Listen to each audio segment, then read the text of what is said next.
Hello sim racers, and welcome to the latest video from Pitlanes Sim Racing. And it'll be no surprise to anybody that we are featuring Automobilista 2 in today's video, as it's the new kid on the block. Now, some of you who have caught some of our earlier videos may be getting a sense of deja vu here, but there is method to my madness. I have specifically chosen the same cars, the Brazilian V8 stock cars, and the same track, Interlagos, as we featured in our Automobilista 1 video earlier on this week that we put together while we were impatiently waiting for the early access build of AMS2 to go live on Steam, because I wanted to compare the two games side by side. So by racing the same content, it gives me a really good idea of what I like and what I don't like about the two different games. Now, straight off the bat, you will notice that we are racing in VR this time round, because AMS2 runs on the Madness engine, which out the box supports VR and triple screens, and I've got to say that it works really well with my Oculus Rift S. I haven't had to do any fiddling around, no tweaking, no nothing. It looks good, it runs good, and what a difference it makes from racing on a monitor earlier on this week to VR now. You get such a higher level of immersion, and you get you're so much more aware of your surroundings. You know, you just didn't get to see any of this when racing on a monitor. Even though I have an ultra wide, the realistic field of view you need to run means you just see a shed load of carbon dash. But here now, I get the steering wheel, you know, some of the other bits and pieces and details, and side mirrors, doors, the lot. Although it is a pretty bleak and minimalistic cockpit, so there's not actually that much in the way of detail to look at, but there you go.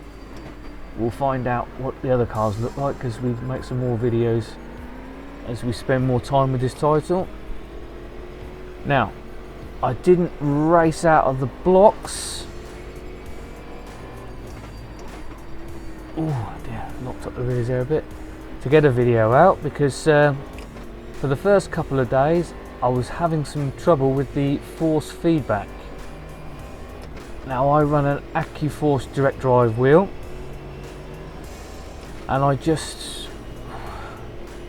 don't know, just could not get the right level of detail coming through. I didn't really feel connected with the car, couldn't get it to do what I wanted it to do. So I did a little bit of digging about in the Sim Commander software that you can run alongside the AccuForce wheel. Oh, I've gone in too deep. He's going to get a run on the inside. No.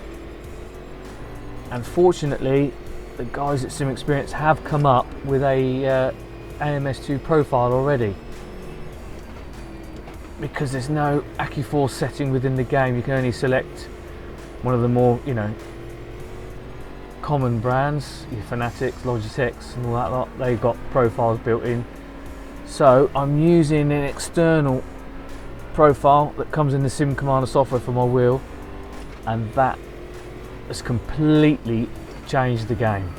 So hopefully that's one of the things that they're going to look at as the title progresses and moves from early access to final release, is better support for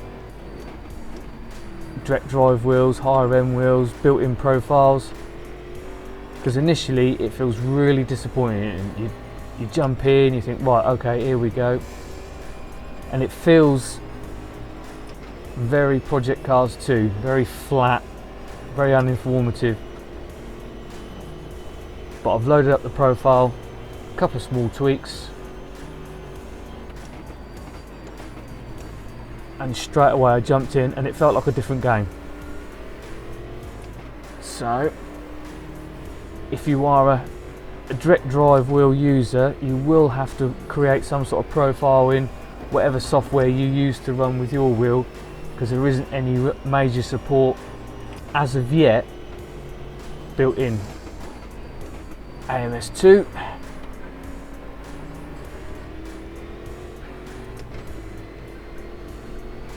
And the second thing I found was jump straight in, same car, same track, same conditions, and I just kept getting these. Whoa, I think I've got the brake balance set a bit wrong here. Kept getting these random spins that I couldn't explain at parts of the track that I hadn't been getting them at AMS1. Yeah, there's a couple of crucial corners, a couple of tight low gear corners where you've got to be careful getting on the throttle, but the cars in AMS2, especially this car, feel a lot less planted, a lot more alive. So I had to make some tweaks in the default setup. I put a notcher rear wing on, and I softened up the anti-roll bars just to make the car feel a little bit more compliant, a little less skittish over the curbs, which really seemed to unsettle the car. Now again, this is an early access title, so you know, a lot of the liveries and setups and all that lot are still quite generic and not quite as finely honed as the hello, a bit of a whack from behind. Yeah, not quite as honed and perfected as they were in AMS1. So it's, you know, it's all these little things you notice that you've got to be prepared to put a bit of time in to get the most out of it in this early stage.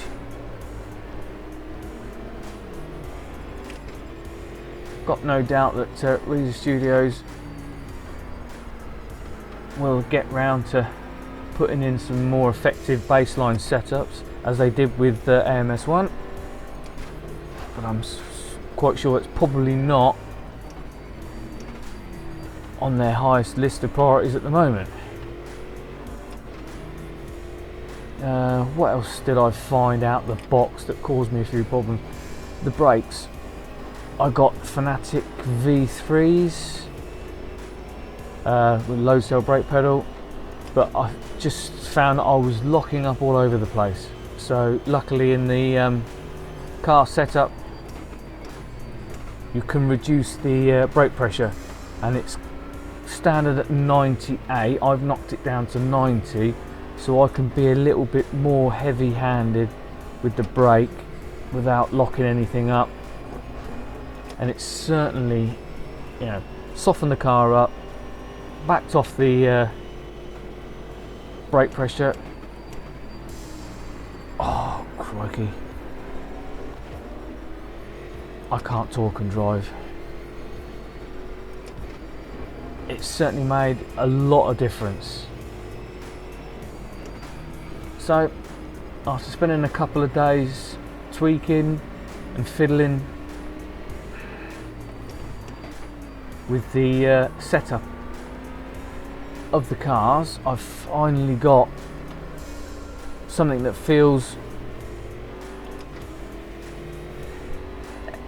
good, and I like it. Now, it's at that point now where it's definitely an early access title. There's, you know, you can feel that and see that, but it's not. It's at that point where I like it, and I do enjoy it once I've got what I need sorted and set up, but I don't love it like AMS1. There's so much about the original title that you just love. It's just right.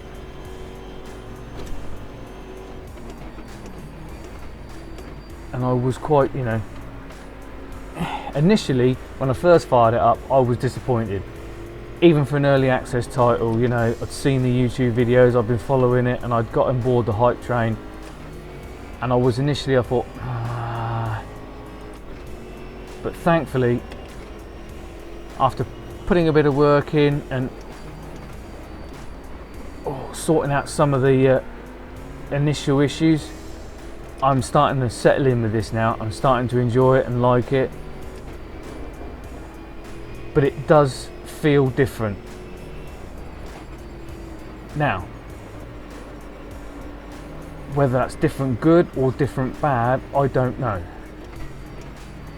because as amazing as you're going to find this, I don't have a lot of real life. I'm at the wrong corner, wrong gear. I don't have a lot of real life experience of V8 stock cars in real life, you know, believe it or not. So I don't know whether the cars were more or less accurate in AMS1 or 2. They're different in both games, but I don't know which one would be considered more realistic, more accurate. Now I've got the force feedback working properly and I know what the car's doing, and although this video isn't demonstrating that, but I can, you know, I can get close to where I was before, but you do need second gear where you had third gear in the other game on a couple of corners, but you can get somewhere near the lap times, and you can throw the car about as you did before. Slightly different way, but you can throw it about. Now,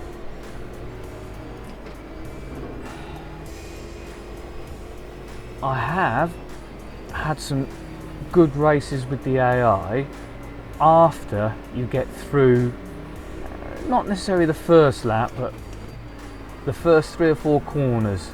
The cars can be a little bit jerky, a bit erratic, as they try and sort of find out where they are in relation to each other, and they haven't got time to work out where they are in relation to you. So you have to avoid them on the first few corners because they don't have the ability to avoid you.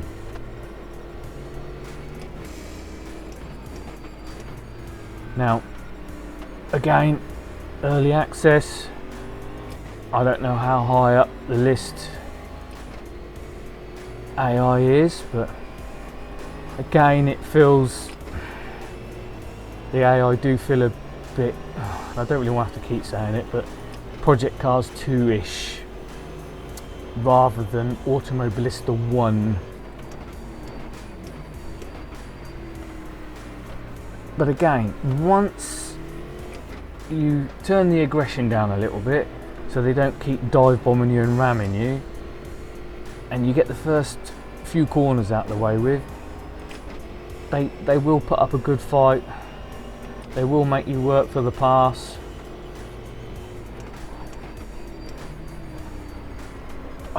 See, I can't get that nose tucked in as I did in the first one. You definitely need a slightly different driving style. I think it suits a smoother driving style rather than the original title,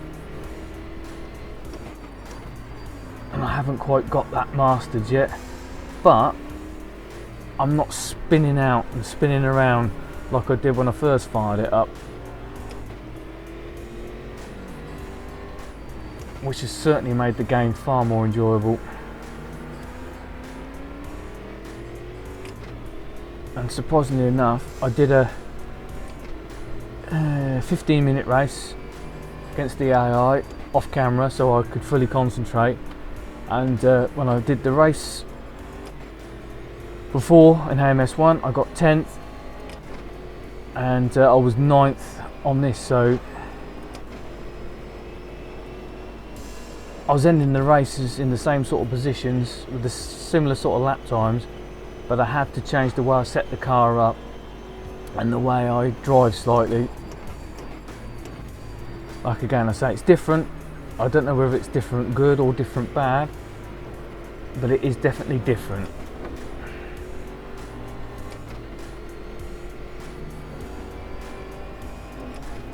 You know, if the beta program, or beta program, sorry, should I say, that went out to backers, the amount of updates they were pushing out and the changes they were able to make within a short period of time fills me with hope that this isn't, you know, is nowhere near representative of the final version, and we're over the next few weeks going to see massive updates and massive changes to the title as they get so much data and feedback. Now it's actually gone live on the store that you're almost going to have to make a video every week, because it's going to be like playing a different title. So, you know, the lack of force feedback profiles for high-end wheels, the, for me, slightly unusable or uncompetitive default setups, and those tricky little first few corners with the AI, I'm sure they're going to iron most of that out at some point. Is it worth buying it on early access? Well, it's got 40% off. After I've had it for a few days, there we go, race over, and I've tweaked it and adjusted it. Yeah, personally, for me, I think it is, but I'm basing that on what I think the future is going to hold. But if you buy it now, you've got to be prepared to be patient, and you've got to be prepared to do a little bit of tweaking and fiddling to get your hardware to work right and the setups to work for you. But I'll put links for everything in the description, so if you want to check it out, and there'll be plenty of other YouTubers to get who will be voicing an opinion on it, and you can make your own mind up. But for me, yeah, with 40% off, 25 quid, yeah, I think it's worth it. I think it's worth the punt. And if their beta program is anything to go by, we are going to see some rapid progress, and a lot of these little initial launch tweaks and problems sorted. Right, okay, I think that'll do for me. I've rabbited on for long enough. Hope you enjoyed the video. If you've got AMS2, if you've got any tips or tricks when it comes to setups or force feedback, let us know in the comments. Share them with all the others, other sim racers, and let me know. What do you think? Did you keep it? Did you refund it? Are you enjoying it? Do you like it, love it, loathe it? For me, at the moment, it's a solid like. Hopefully it will turn into be a love like it was with AMS1. Right, till the next one, race hard, race safe.